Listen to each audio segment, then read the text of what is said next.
La sonnette résonna. Je n'attendais personne. Claire se tenait sur le perron, bras ouverts. « Papa, surprise !» Marc traînait derrière, yeux sur son téléphone. Ils s'installèrent. Claire sortit une enveloppe crème. Des brochures pour une croisière méditerranéenne. 7 jours, départ dans 2 jours. Très généreux, mais il y a 6 mois, vous aviez des soucis financiers ? C'est réglé, papa, répondit Claire, trop vite. Les affaires de Marc marchent bien. Je savais que son agence couvrait à peine leur crédit. J'ai un rendez-vous notaire mercredi. Révision testamentaire. Marc s'immobilisa. Le silence s'étira. Repousse-le. Cette offre expire demain. Tous les détails sonnaient faux. D'accord, j'irai.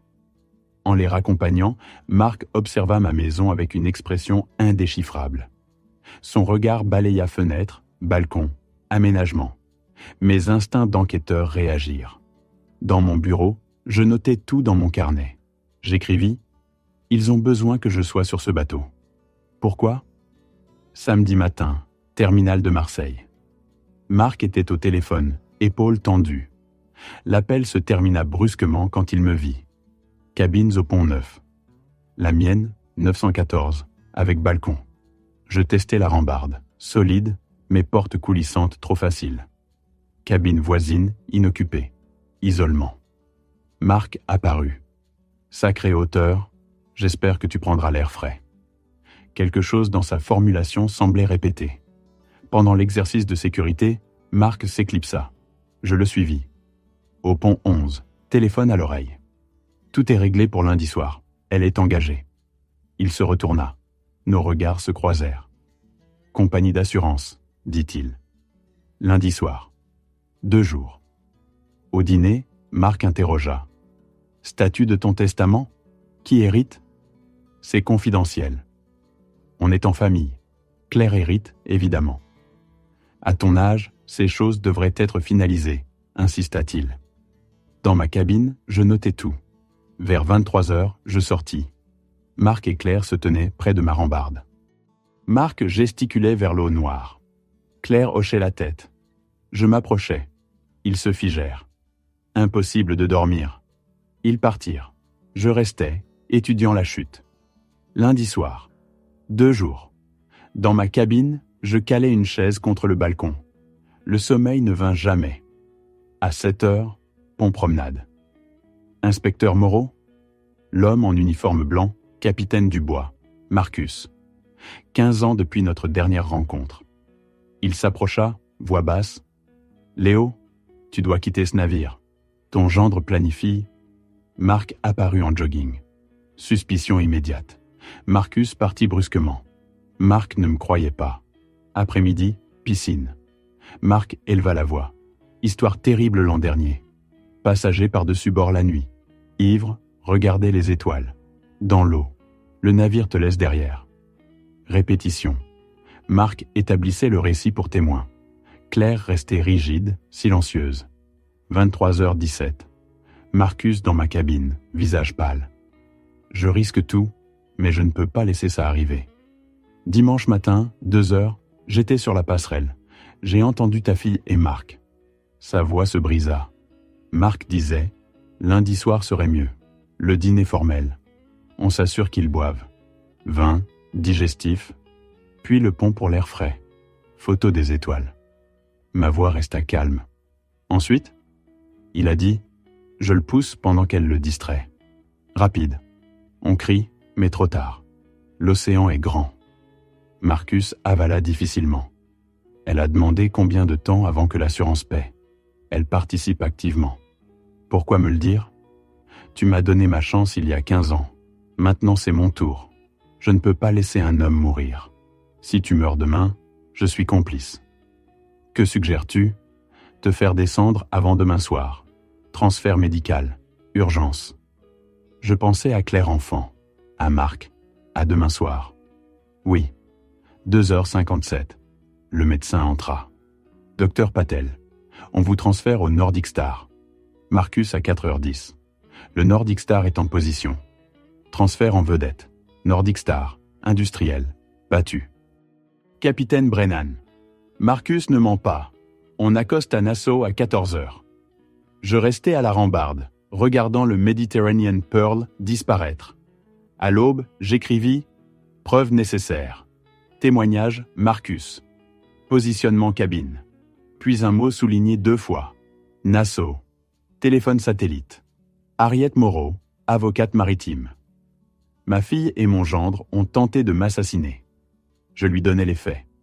Capitaine Marcus Dubois a tout entendu, prêt à témoigner. Excellent. Ton témoin clé. Documente tout. Laisse-les te voir vivants. Leur réaction sera preuve. Trouve un enquêteur à Nassau, James Cromwell. Je t'enverrai ses coordonnées.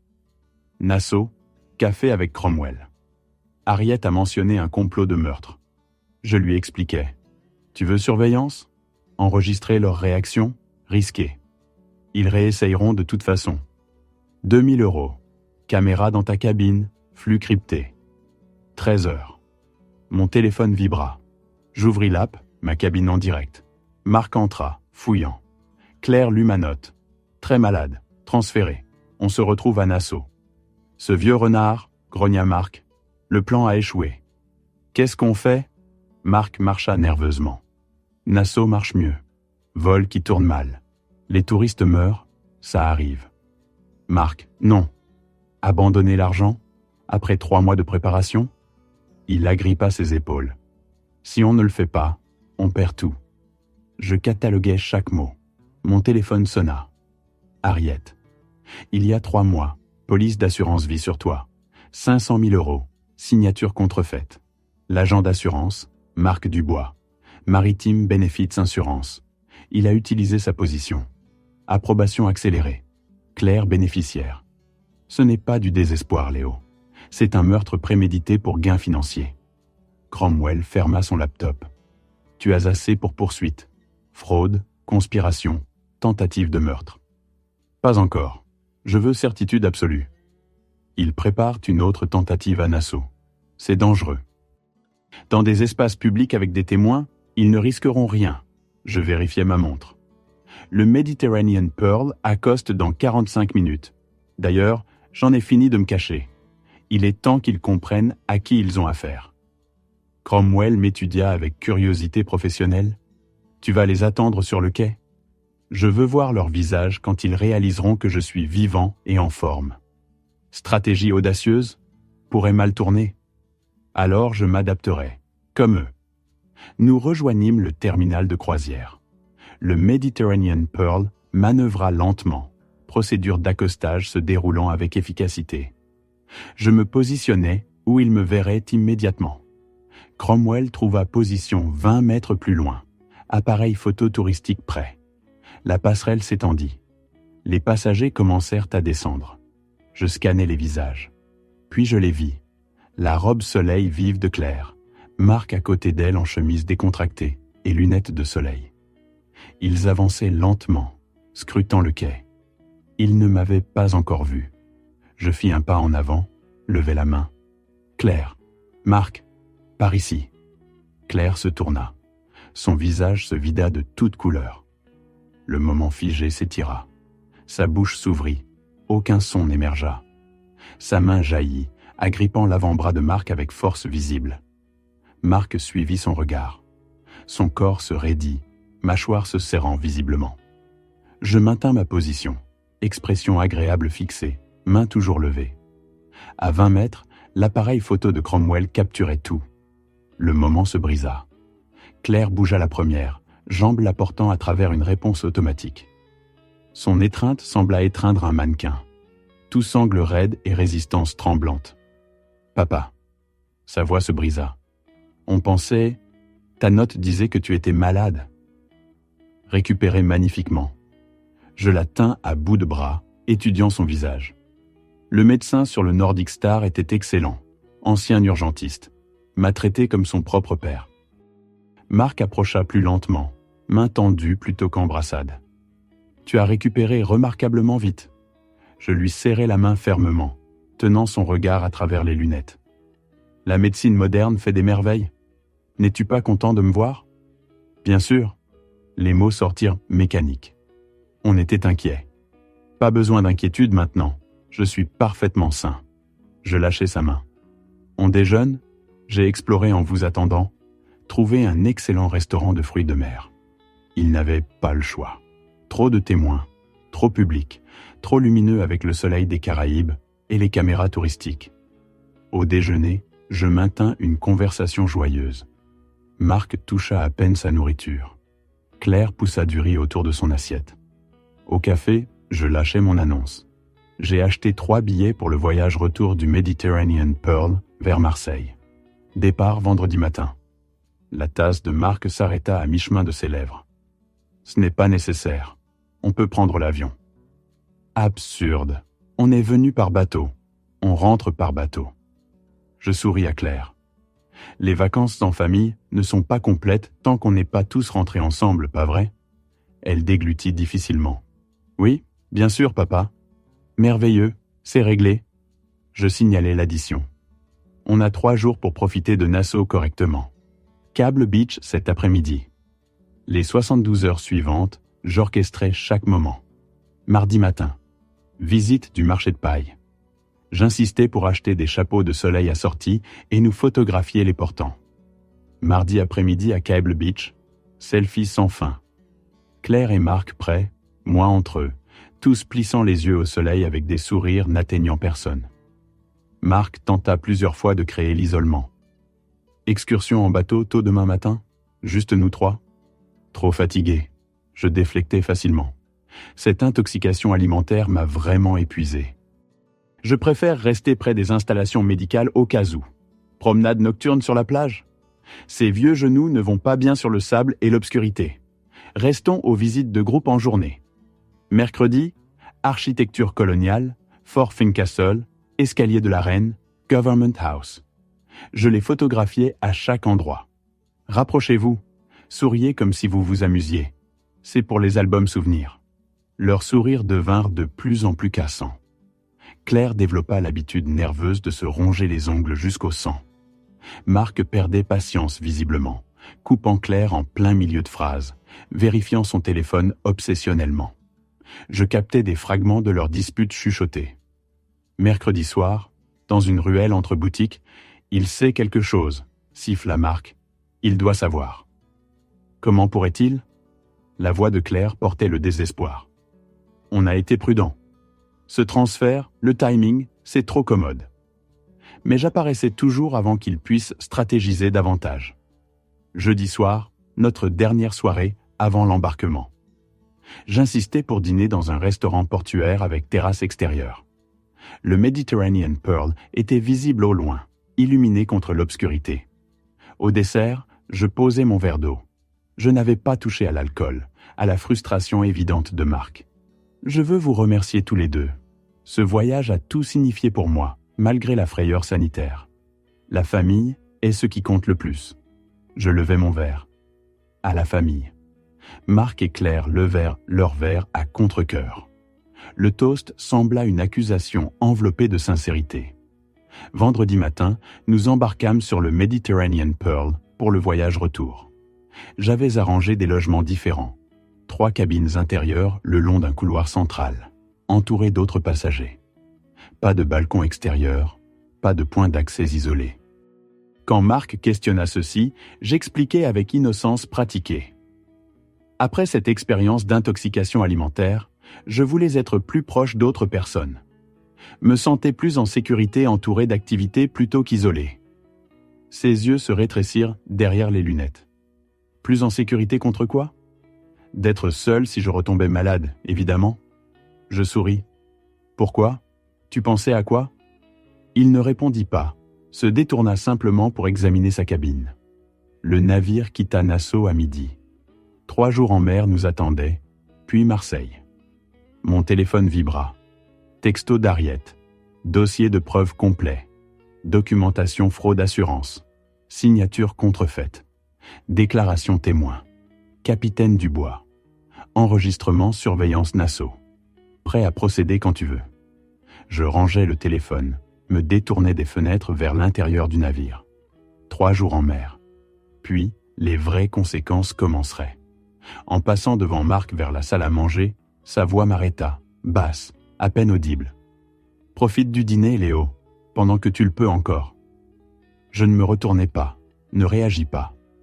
Ma main glissa dans ma poche où mon téléphone contenait chaque menace enregistrée, chaque preuve, chaque erreur qu'ils avaient commise.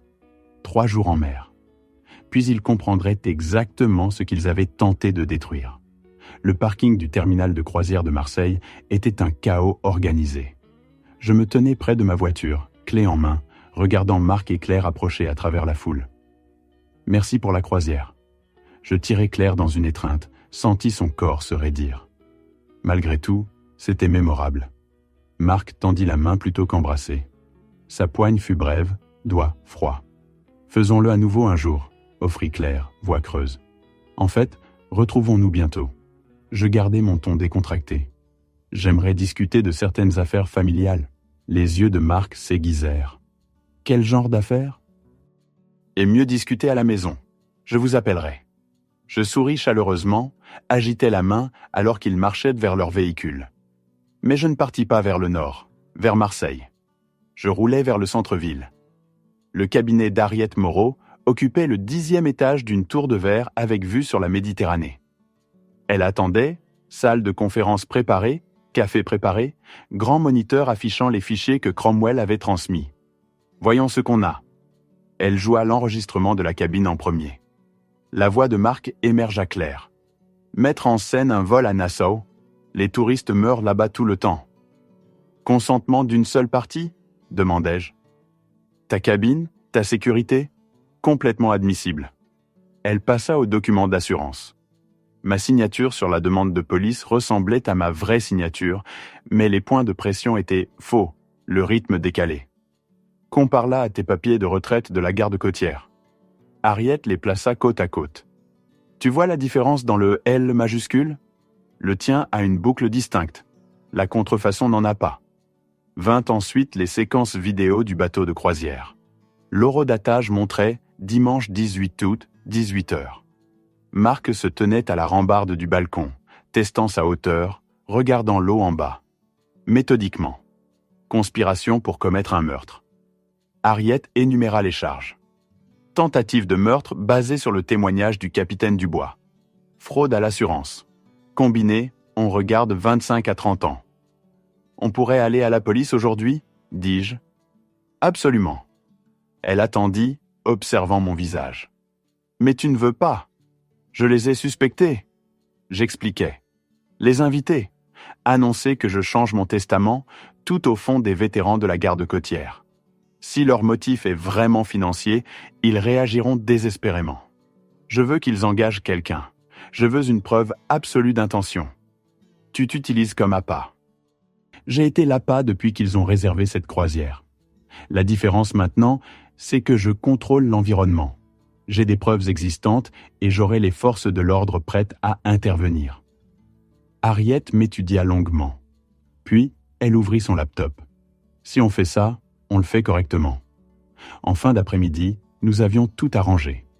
L'équipe de Cromwell installerait des traceurs GPS sur les véhicules de Marc et Claire.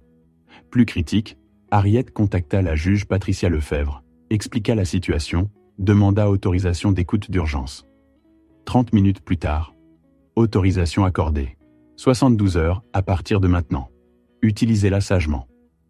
Pendant qu'Harriet coordonnait avec les spécialistes de surveillance, je révisais la déclaration notariée du capitaine Marcus Dubois. Son écriture était nette, son compte rendu précis. « L'équipe de sécurité est en route chez toi », annonça Harriet. « Ils installeront les caméras ce soir. Chaque pièce sauf la salle de bain. Exigence légale. » Alors que le soleil se couchait, je passai l'appel. Le téléphone d'Harriet l'enregistra automatiquement. « Salut, papa ?» La voix de Claire portait la lassitude.